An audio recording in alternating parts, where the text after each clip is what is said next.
হাই বন্ধুসকল, অসম বিধানসভাত নোহোৱা নোপোজা ঘটনা হৈছে। কোনোবাই জেওৰা লৈ আহিছে, কোনোবাই আকৌ কলা কাপোৰ পিন্ধি আহিছে, কোনোবাই আকৌ কাৰোবাক মাৰিছে, কাৰোবাক মাইক ভাঙিছে। নোহোৱা নোপোজা ঘটনা, কোনোদিন নোহোৱা নোপোজা ঘটনা আৰম্ভ হৈছে অসম বিধানসভাত। অসম বিধানসভা আৰম্ভ হৈ থাকোঁতেই বিভিন্ন ধৰণৰ কাজিয়াৰ সৃষ্টি হৈছে আৰু এয়া UDF-এ লৈ আহিছে জেওৰা। জেওৰা অনাৰ কাৰণটো হ'ল বিধানসভালৈ জেওৰা দাঙি লৈ আনিছে। জেওৰা দাঙি অনাৰ কাৰণটো হ'ল যে ৰূপজ্যোতি কৰ্মীক বন্ধ কৰি থ'ব লাগে, ৰূপজ্যোতি কৰ্মীক বান্ধি থ'ব লাগে জেওৰা দি পেলাই, নহ'লে ৰূপজ্যোতি কৰ্মীয়ে মানুহ মাৰিব আহে। কি ঘটনা হৈছে চাওক অসম বিধানসভাত। আপোনালোকে ভিডিঅ'টো শেষলৈকে চাই থাকিব আৰু গম পাব আৰু কি হ'বলৈ আছে। আপোনালোকৰ মতামত নিশ্চয় কমেণ্টত জনাব। বিজেপিৰ বিধায়কে আক্ৰমণ কৰাৰ কাৰণে উত্থিত জেওৰা বনাই আনিছো যাতে আমি তাতে বেড়া দিব পাৰো যে খুনা মানুহৰ মাথাটো এনেও গৰম আৰু তাৰ পিছতো মই এজন চাহ জনগোষ্ঠীৰ বিধায়ক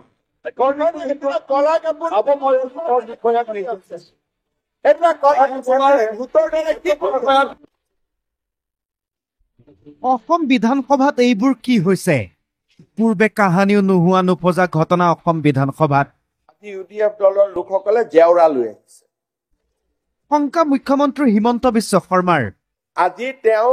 আজি তেখেতসকলে জেওৰা আনিছে, কালি কোনোবাই জাঠি আনিব, কালি কোনোবাই লাঠি আনিব। ভাল দিন আনিব, কেনেকৈ আনিব চিন্তাত পৰিছে ৰাজ্যবাসী। বিধানসভাত ঠেলাগতা। আহত বিধানসভাৰ উপাধ্যক্ষ নোমল মমিন। ভাল দিন আনিব বুলি আশা কৰিয়ে জনতা জনপ্ৰতিনিধিয়ে বাট চাই থাকে বিধানসভাৰ অধিৱেশনলৈ। কিন্তু চলিত অসম বিধানসভাত যি পৰিৱেশৰ সৃষ্টি হৈছে, শুনিলে আপুনিও ভাবিব এইখন অসম বিধানসভাৰ গৰিমা বাকী ৰৈছেগৈনে। পৰিস্থিতি এনেকুৱা হৈছে যে বিধানসভাৰ ভিতৰত এতিয়া বিৰোধী বিধায়কক নিৰাপত্তা লাগে, উপাধ্যক্ষক নিৰাপত্তা লাগে খোদ অধ্যক্ষকো। চিন্তিত মুখ্যমন্ত্ৰীও। প্ৰসংগ সেই ৰূপজ্যোতিৰ উগ্ৰ ৰূপ। বিৰোধী বিধায়কক মাৰিম বুলি আসনৰ পৰা উঠি গৈছিল বিধায়ক ৰূপজ্যোতি কুৰ্মী। হাহাকাৰ লাগিছিল বিধানসভাৰ মজিয়াত। ৱাছৰুমলৈ যোৱা উপাধ্যক্ষ নোমল মমিনে নেদেখিলে, প্ৰতিক্ৰিয়া অব্যাহত থাকিল।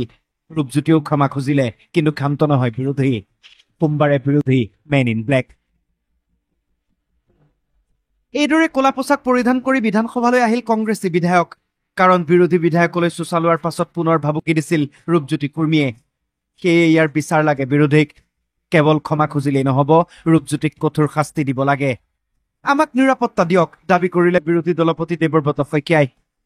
আমাৰ বিধানসভাৰ যি নিশ্চিত নিৰাপত্তা থাকে, আমাৰ নিৰাপত্তাৰ প্ৰতি ভাবুকি আহিছে আৰু সদনত সকলো কথা আলোচনা হ'ব লাগে।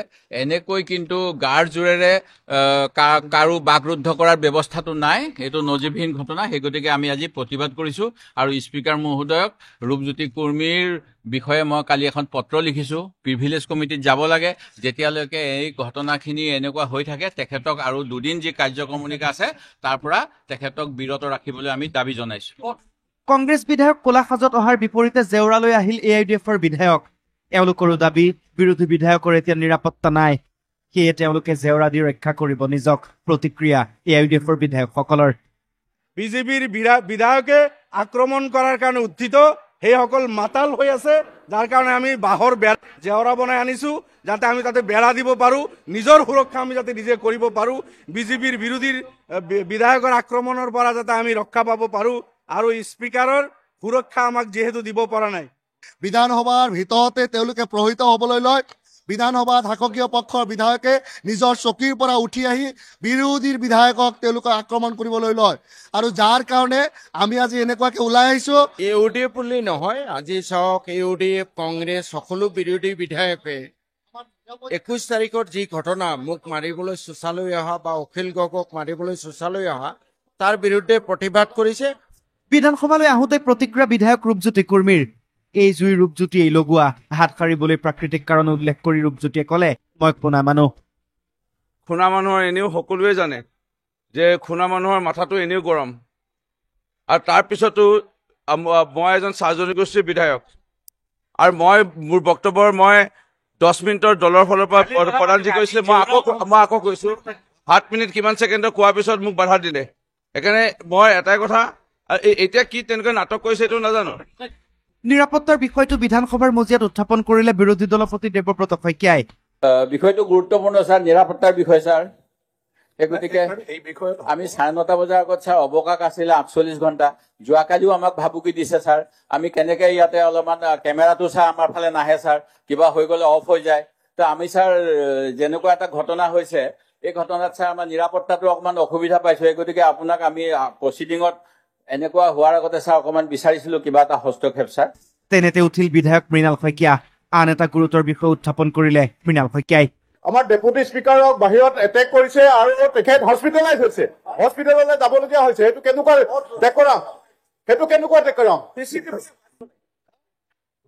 বাহিৰত মই খবৰ কংগ্ৰেছৰ সদস্য কেনেকে কৰিলে ছাৰ তদন্ত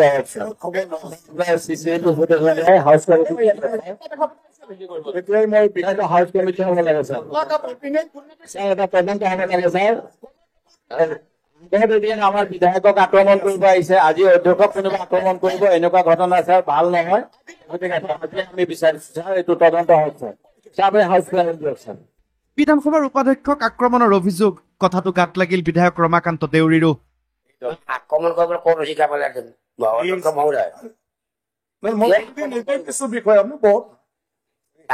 এনেকে আক্ৰমণ কৰিলে বেয়া হ'ব কথাটো।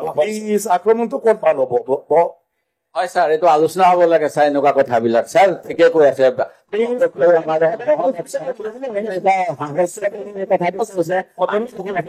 সকলোৰে মতামত একেই ছাৰ, আপুনি এটা ব্যৱস্থা লওক ছাৰ। হয়, সঁচাই আক্ৰমণৰ বলি হ'ল নেকি বিধানসভাৰ উপাধ্যক্ষ? যদি সদনৰ বাহিৰত মাৰপিট কৰা বুলি যিটো কথা ওলাইছে, মই আপোনাক ৰিকুৱেষ্ট কৰিম যে আপুনি পুলিচত তদন্ত কৰিব দিয়ক। আমি FIR এখন ৰেজিষ্টাৰ কৰি আমি তাৰ ওপৰত কেছ ল'ম। সঁচা মিছা যি হয় দেখা যাব। মুখ্যমন্ত্ৰীৰ অভিযোগ, জনজাতীয় লোকসকলক টাৰ্গেট কৰিছে বিৰোধীয়ে। বিষয়টো দকৈ চিন্তা কৰিলে মুখ্যমন্ত্ৰীয়ে। মুখ্যমন্ত্ৰীৰ মতে অকণমান আগবাঢ়িহে গৈছিল ৰূপজ্যোতি কুৰ্মী। চাহ জনজাতিৰ লোক এইবিলাকক টাৰ্গেট কৰাৰ এটা চিষ্টেমেটিক বনাই লৈছে। এফালে টি গাৰ্ডেনৰ মানুহক, এফালে জনজাতি লোকক। আৰু আপোনালোকে নিজে বুজি পাওক, আপোনালোকে যিবিলাক মানুহে হাত তুলি আছে, এইবিলাক মানুহৰ লগত ইয়াত সামাজিক বাতাবৰণো বেয়া হ'ব।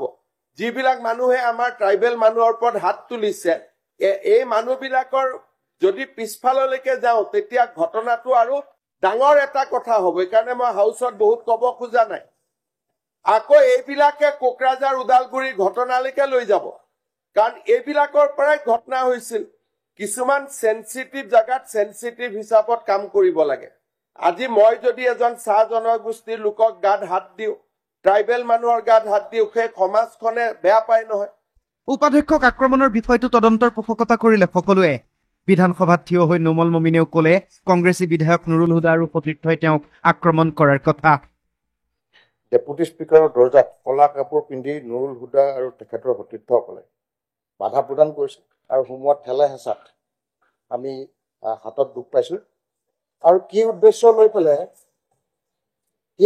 লৈ পেলাই এইটো তাত প্ৰথমবাৰ আমি আগতেও দেখা নাই।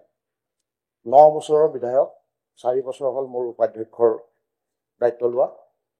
আৰু সকলো সদস্যকে আমি সমান হিচাপে ব্যৱহাৰ কৰোঁ, সকলো সদস্যকে আমি সমান হিচাপে ভাবোঁ। শুনিয়ে উঠিল নুৰুল হুদা, CCTV চাওক। কচম খাই কৈছো, আক্ৰমণ কৰা নাই। আমাৰ মাননীয় উপাধ্যক্ষ মহোদয় এচিটা সোমাই গৈছে। মই এই পবিত্ৰ সদনত থিয় হৈ কচমকে কৈছো, মই কোনো ধৰণৰ CCTV চাওক, কোনো ধৰণৰ হাতটো এনেকে আছে ছাৰ, হাতটো এনেকে আছে। ঠিক আছে, চোৱা যাব, ঠিক একো হোৱা নাই।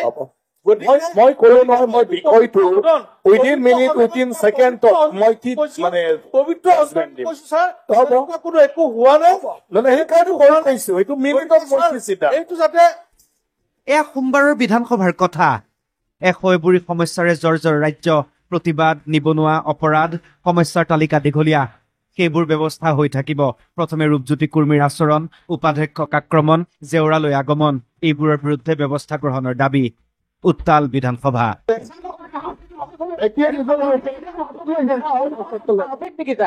ঠিকেই, অসমবাসীৰো সৌভাগ্য।